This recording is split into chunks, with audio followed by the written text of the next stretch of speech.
Hola a todos, ¿cómo están? Soy Luis Fernández Otoya, voy a explicarle Historia Clínica parte 2. Bueno, ya explicamos definición, algunos puntos aclaratorios y ahorita vamos a explicar rápidamente los datos de filiación.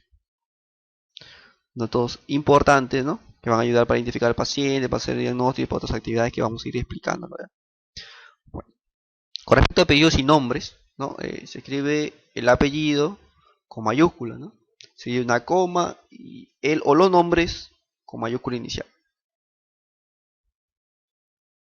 Bueno, esto es importante, ¿no? Aunque no lo hace nadie, ¿no? Pero bueno, sepamos de ahorita lo que es hacer las cosas bien. Porque existen nombres que parecen apellidos y viceversa, ¿no? Entonces aquí sería esto el apellido, ¿no?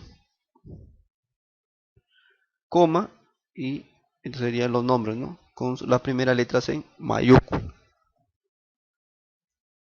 Bueno, con respecto a la edad, ¿no? Le hemos dividido en dos grupos, menor de 2 años y mayor de 2 años. Si menor de 2 años, bueno, a su edad hemos dividido en dos grupos.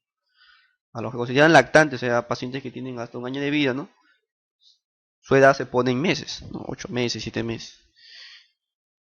Y cuando supera el año ya se pone años seguido de meses, entonces 1 año y 6 meses. Bueno, y cuando se escribe para mayores de 2 años, ¿no? Caso de un niño, un adolescente, un adulto, ¿no? Quien sea, siempre pone años. Entonces son 17 años, no 17A. ¿No? Bueno, porque los meses, los días, los años son sustantivos, ¿no? Que no tienen abreviaturas, ¿ya? No se debe hacer eso. Entonces, el tema de abreviaturas en la historia clínica es todo un tema, ¿no? Bueno, ya que estamos aquí explicando, bueno, vamos a realizarlo. Bueno, se pueden usar sin problemas las abreviaturas que son reconocidas por la Real Academia de la Lengua, ¿no? Es decir, las que figuran en el diccionario, ¿no? El resto no se deben usar, ¿no? O sea, no hay que confundir una historia clínica con una receta de cocina de utilísima.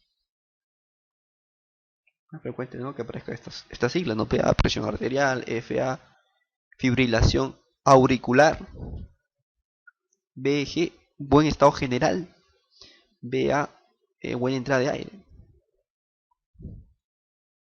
Salvo, ¿no? Que sea aclarada por primera vez. Por ejemplo, aquí, presión arterial, PA 110/70 milímetros de mercurio. O sea, la próxima vez que quiera usar esta palabra, puede usar la abreviatura, ¿no?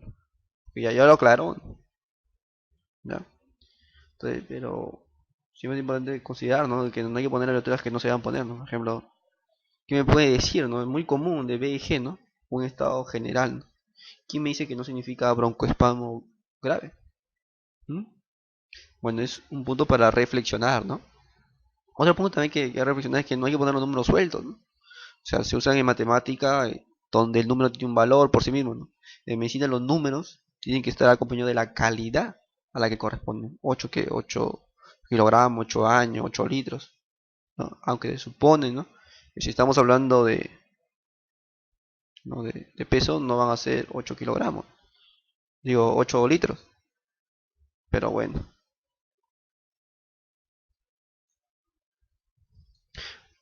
¿Y por qué tiene que figurar la edad en la historia clínica? Bueno, si bien parece una pregunta por demás tonta, es necesario tener la respuesta a mano, ¿no? Para no tirar cintura, como dice uno. Tenemos que conocer la edad del paciente porque hay patologías que prevalecen según la edad. Por ejemplo, las enfermedades exantemáticas. ¿No? Exantema es un brote en la piel, el famoso salpullido, los granitos, ¿no? Bueno, como tenemos como la rubeola, la varicela, el sarampión. Son frecuentes en la edad escolar, en la adolescencia y poco frecuente en la edad adulta, ¿no? De acá viene lo de a la vejez viruela. Bueno, el cáncer de endometrio es frecuente en la senectud, ¿no? Bueno, y esto. La hipertricosis palmar es muy frecuente en la pubertad. Bueno, también es importante, ¿no? Los medicamentos proscritos según la edad, ¿no? Por ejemplo, la tetracyclina en menores de 8 años, ¿no? Puede producir tinción dentaria, diente de madera, ¿no? Por ejemplo, la aspirina en niños febriles, ¿no? Está asociado con el síndrome de Reyer, ¿no? Y lo que respecta a sexo, bueno, no es lo mismo poner sexo que actividad sexual o preferencia sexual, ¿no?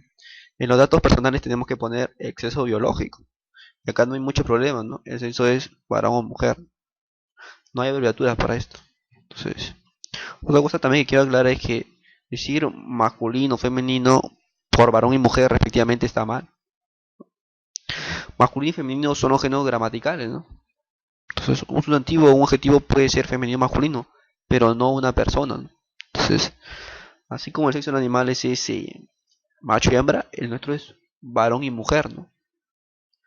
Bueno, salvo que vea por ahí un desorientado o desorientada. Bueno, con respecto a qué aporta, ¿no? Bueno, por un lado, porque hay patologías que prevalecen según el sexo, ¿no? Como por ejemplo la esclerosis múltiple, ¿no? En hombres, el filia, ¿no? También en hombres. Bueno, el cáncer de próstata, obvio, en hombres. En mujeres, las colagenopatías, ¿no? Los cálculos biliares, la crisis histérica en mujeres, bueno, dice redundancia, ¿no? Y por otro lado, porque a veces no nos da la noción del sexo. O sea, ya que hay nombres que son unisex, ¿no? En especial ¿no? Los franceses, ¿no? Bueno, aquí por ejemplo tenemos un ejemplo de una amiga, ¿no? María José, bueno, una amiga, ¿no? Es una mujer, ¿no? La conozco, pero bueno, si alguien me dice no sabe si es hombre o mujer, ¿no? María, José, o sea, tiene nombre de mujer, ¿no? No parece ser importante, ¿no? El sexo. Bueno, con respecto al lugar y fecha de nacimiento, en realidad ¿no? es difícil, ¿no? Encontrar cuáles son los aportes, ¿no? Pero bueno, dilucidando algunos puntos, bueno, podemos decir, por ejemplo, que tener la noción del año en el que nació y el lugar donde habitó es importante porque, por ejemplo, ocurrió una epidemia conocida en tal lugar, en tal año, ¿no? Entonces podemos saber si ese paciente tuvo el riesgo o las secuelas son producto de eso, ¿no? El uso de determinados medicamentos, ¿no? En determinado año, siglo, ¿no? Por ejemplo, en el siglo XX, ¿no? El uso de talidomida, ¿no? Que a los niños se producía focomelia, ¿no? Entonces se puede explicarnos algunas situaciones, ¿no? Y para identificar al paciente, ¿no? Por ejemplo, para análisis, por ejemplo, que son muy cuidadosos, ¿no? Por ejemplo, el de VIH, ¿no? Se pone la fecha de nacimiento, ¿no? Para tener noción del mes, ¿no? También, porque hay enfermedades que son frecuentes según estación, ¿no? Las alergias, esquizofrénicos son frecuentes en otoño, en primavera, ¿no? Bueno, con respecto al domicilio, bueno, bien detallado, tiene que estar la ciudad, la provincia, la calle, el número, todo, ¿no? Incluyendo teléfono del paciente o de algún familiar. Esto es porque si necesitamos localizar al paciente, ¿no?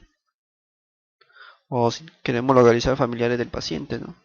O el paciente se murió y hay que conseguir medicación que el hospital no prevé, ¿no? El DNI es fundamental para identificar al paciente, ¿no? Muchas veces en algunos análisis, como por ejemplo el ADN, el VIH, el Mantoux, no se quiere identificar al paciente con apellido y nombre, ¿no? Y se recurre al número de documento. Bueno, la nacionalidad, bueno, para tener noción, ¿no? De los hábitos culturales y de la idiosincrasia del medio del paciente, ¿no? Se dice que el Perú es un país multicultural, ¿no? Globalizado, bueno, vamos a enfrentarnos a diversos tipos de nacionalidades, ¿no? Bueno, hay costumbres y hábitos que cambian de pueblo en pueblo. Entonces, por ejemplo, ¿no? Se ha identificado que los bolivianos no tienen mayor índice de colecitopatías, ¿no? Por las dietas hipergrasas que tienen, ¿no? Los franceses y japoneses tienen mayor índice de cáncer gástrico.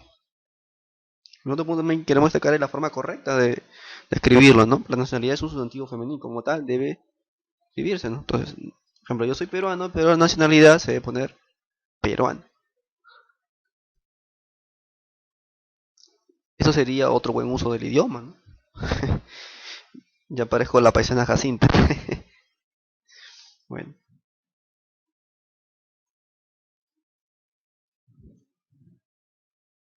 Bueno, por raza se identifica principalmente que son tres, ¿no? Blanca, amarilla y negra.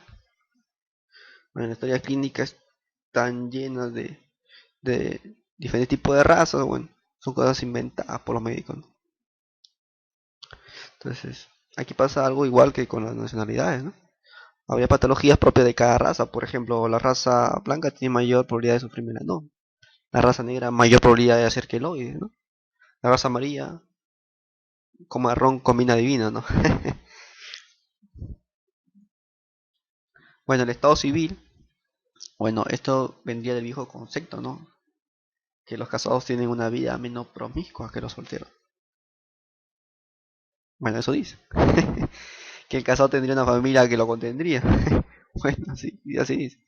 Bueno, la posibilidad es que puede ser casado, soltero, viudo, divorciado y otros, ¿no?